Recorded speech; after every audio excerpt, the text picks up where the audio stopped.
Ntar lagi saya kan MPP. Oh gitu. Ntar lagi MPP. Makanya kami harus mempersiapkan diri. Sudah saya persiapkan 6 tahun, 7 tahun yang lalu. Oh, berarti sudah di planning dari 7 tahun yang lalu. Karena apa? Rata-rata teman-teman itu setelah pensiun.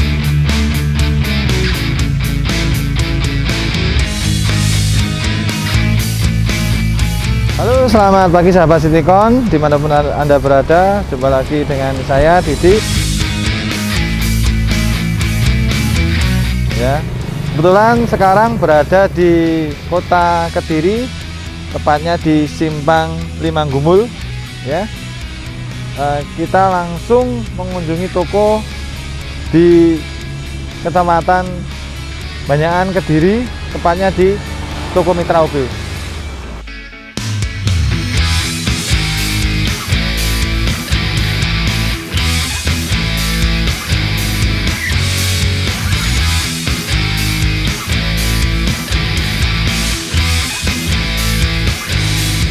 Ini saya sekarang berada di Mitra UB dan bersama Pak Jumali, ownernya. Mitra UB, kita akan berbincang-bincang. Pak Jumali, mohon maaf, saya mau berbincang-bincang, mau tanya-tanya. Yang pertama ini gini Pak, bagaimana cerita awal mulanya berdirinya toko bangunan jenengan Pak? Oh itu ya tadi. Jadi ceritanya panjang nih Mas Dik ya. Iya, nggak apa-apa. Ini usaha ini berawal dari mencari usaha sampingan ya waktu itu ya. Cari tambahan, jadi bukan pekerjaan pokok. Jadi ketika kami memiliki niatan untuk mencari tambahan sampingan, saya sudah mencoba beberapa usaha, diantaranya buka toko pakan ayam burung. Itu lebih kurang 2 tahun kalau nggak salah. Kemudian hasilnya mungkin ya kurang memuaskan. Pindah ke usaha biro jasa. Biro jasa yang saya tangani waktu itu jual beli rumah, kemudian tanah, kemudian kita juga membantu orang-orang yang membutuhkan tenaga kerja kayak macam pembantu rumah tangga itu loh Mas ya. Terus kemudian pada sekitar bulan Novemberan ya, kalau nggak salah November, kami beralih ke usaha bangunan. Usaha bangunan. Jadi awalnya usaha bangunan dari itu tadi ya.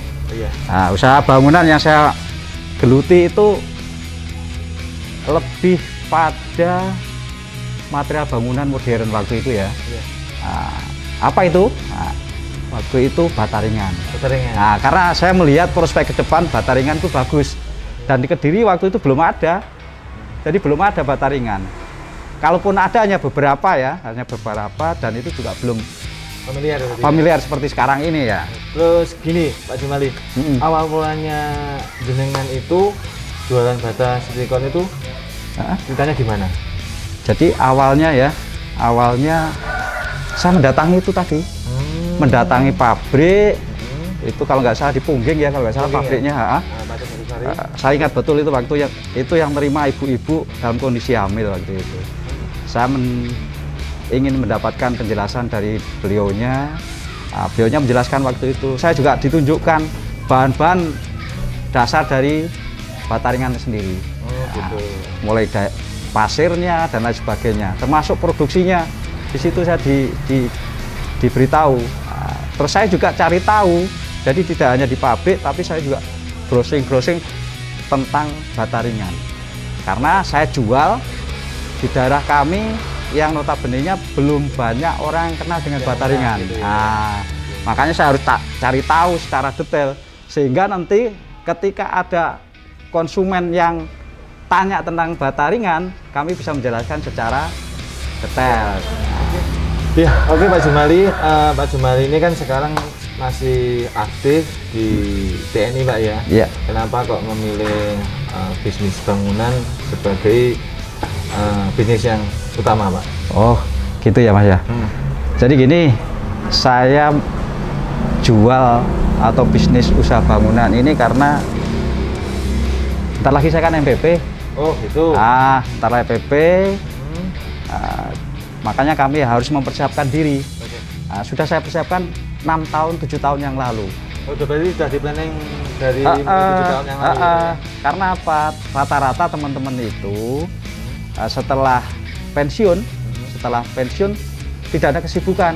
Nah, kalau sudah nggak ada kesibukan, ya banyak nganggurnya, banyak ini ya itu nanti rata-rata ngapunten ya saya ndak dekat dengan penyakit kalau kita tidak ada kesibukan, tidak ada kegiatan, hanya di rumah saja. Makanya selain untuk kesibukan, ya ini bukan sesuatu yang dipungkiri ya, ini juga bisa mendapatkan income, masukan, ya kan? Bisa memperbaiki ekonomi keluarga. Seperti itu intinya, Mas. Pak Jumali, di tokonya Bapak Mitra OB itu juga saya lihat itu, tadi dengar Pak ya? Iya. Itu juga jualan jasa Pak ya? Jualan? Jasa. Oh ya, iya betul. Aplikator. Iya. Jadi untuk teman-teman atau sahabat Citycon semuanya itu sama ada pekerjaan, mungkin bisa calling Pak Jumali, nanti dia juga menyediakan apa itu bahan material juga Pak ya. Siap. Iya. Biro jasa juga. Itu Pak Jumali juga sekarang posisinya itu mengerjakan proyek di luar mungkin Pak? Ya jadi gini, Mas Didik, selain usaha perdagangan penjualan barang, ya disebut supplier ya, saya supplier, reseller, kami juga memiliki tenaga terampil kaitannya dengan pemasangan panel lantai, kaitannya dengan pemasangan plafon. Selain bata pun kami juga PVC ada, kemudian kita juga jual namanya tandon air, kemudian ya banyak lah, banyak. Nanti jenengan bisa lihat di tempat kami barang-barang yang kami jual di situ. Nah, jadi nanti kalau mungkin dari pemirsa ada yang membutuhkan jasa kami, tenaga kami siap untuk mengeksekusi. Karena kami sudah sangat berpengalaman ya, untuk bidang aplikator panel lantai, kemudian pengerjaan mulai dari nol sampai jadi, kemudian plafon juga gitu. Jadi eksterior, interior kami juga bisa tangani. Ya Pak, toko Mitra OB ini kan juga jualan melalui media sosial Pak ya? Ya. Seperti Facebook, itu, IG, atau web, dan juga WhatsApp. Mungkin kalau WhatsApp nanti bisa diberikan nomornya. Ya, bisa Pak. Jadi Facebooknya apa? Kalau boleh tahu Pak? Facebooknya Mitra UB. Kemudian ada Mitra Usaha Berseni, kemudian ada Masa Kini Plafon, kemudian webnya Mitra Usaha Berseni. Kalau WhatsAppnya 081 231 98946. Tuh.